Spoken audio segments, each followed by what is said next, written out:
प्रतियोगिता दर्पण का सार जनवरी 2023, जिसमें राष्ट्रीय घटनाक्रम को एक संक्षेप में मैं लेकर के आया हूं।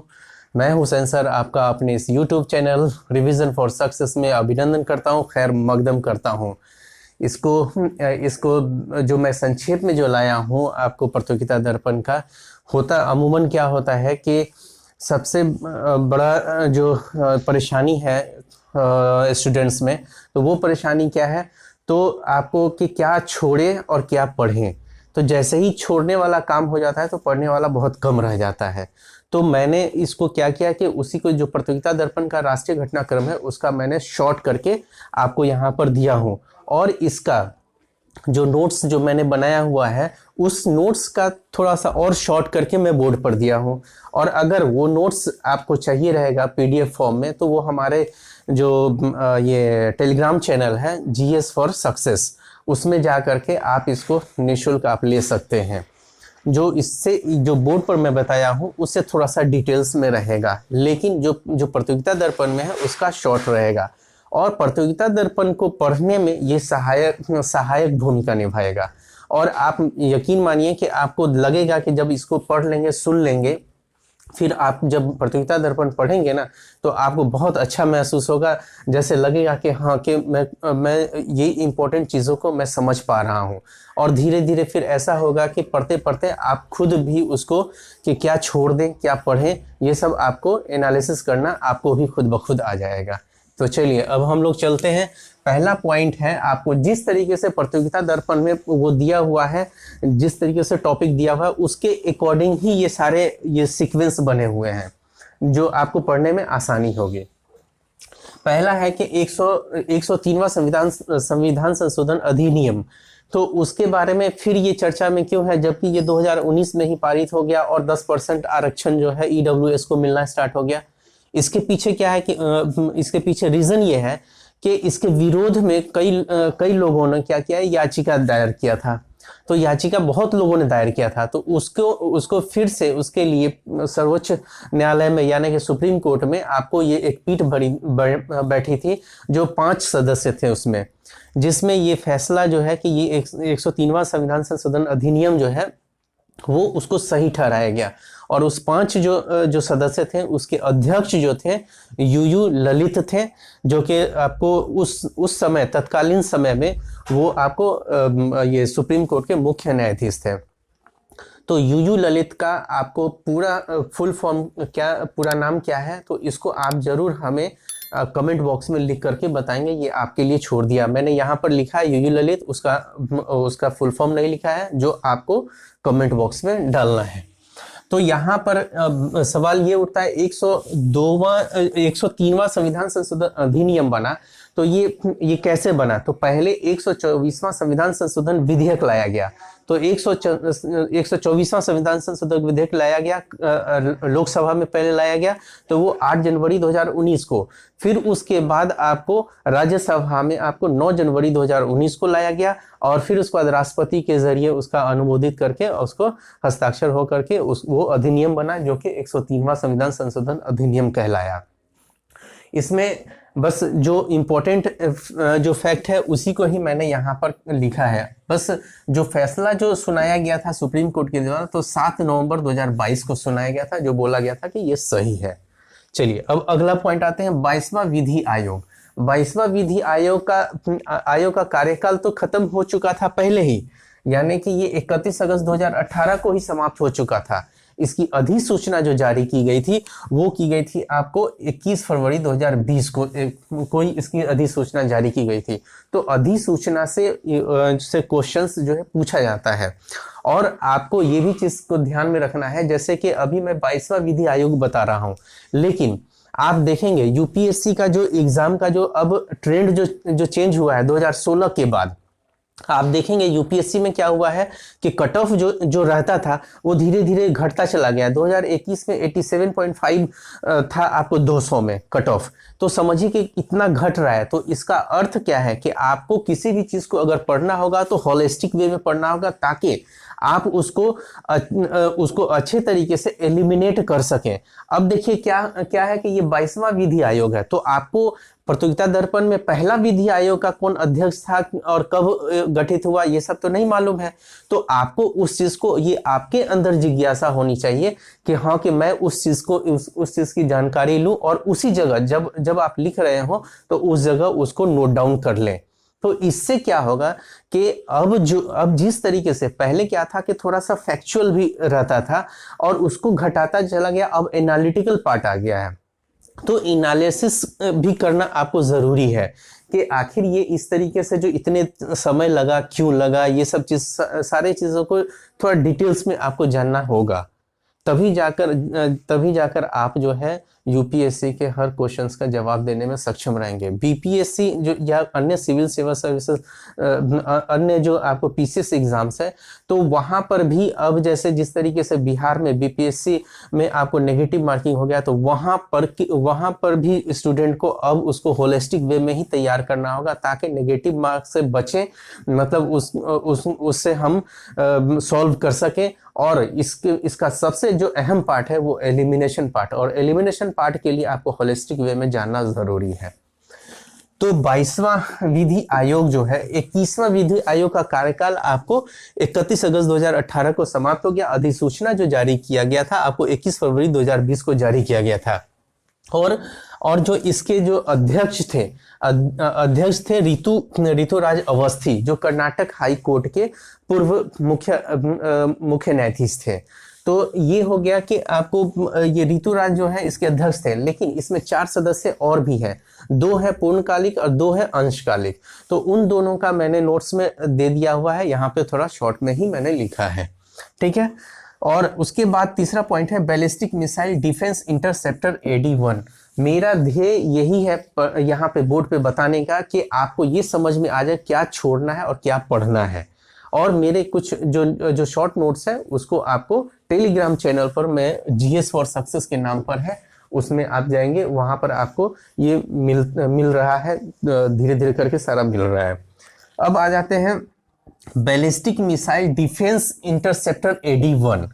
ये बैलिस्टिक मिसाइल जो है, जो हमारा जो रक्षा कार्यक्रम है उसमें बढ़ोतरी होने के साथ साथ अब ये जो बैलिस्टिक मिसाइल ये DRDO के जरिए, यानी DRDO के जरिए इसको स्वदेश निर्मित आपको ये मिसाइल जो है तैयार किया गया है, जिसका परीक्षण जो है आपको उड़ीसा के तट पर APJ अब्दुल कलाम द्वीप पर हुआ था, 2 नवंबर 2022 को हुआ था, ठीक है। और ये जो है यहाँ पर मैंने नहीं लिखा है, ये जो है आपको लंबी दूरी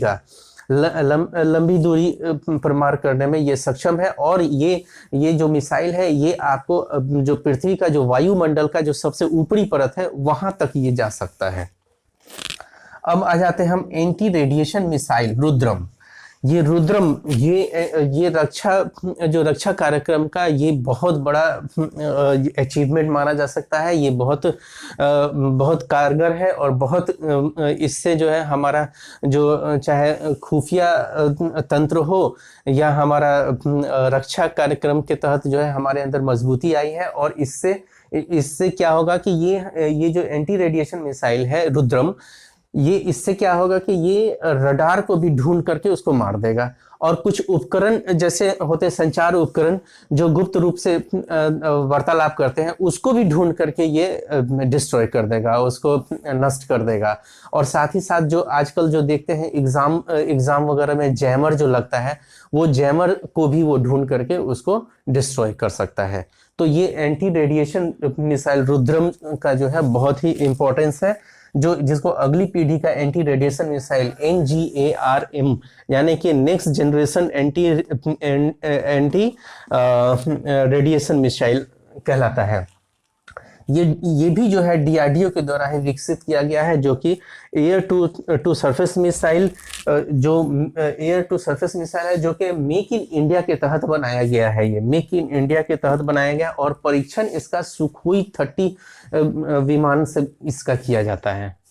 अगला आ जाते हैं हम लोग इसको भी मैंने शॉर्ट में ही दिया हुआ है और कुछ पॉइंट्स है जो कि आपको नोट्स में मिल जाएंगे। देश का पहला निजी रॉकेट, जो निजी रॉकेट देश का पहला, ये बहुत मोस्ट इंपॉर्टेंट है जो कि आपको पूछा जाएगा हर एग्जाम में, ये रख लीजिए कि देश का पहला निजी रॉकेट विक्रम एस, इसका नाम विक्रम एस क्यों है? तो इसका नाम जो है हमारे अंतरिक्ष कार्यक्रम के जन्मदाता जो कहलाते हैं आपको श्री विक्रम साराभाई, उन्हीं के नाम पर विक्रम एस है।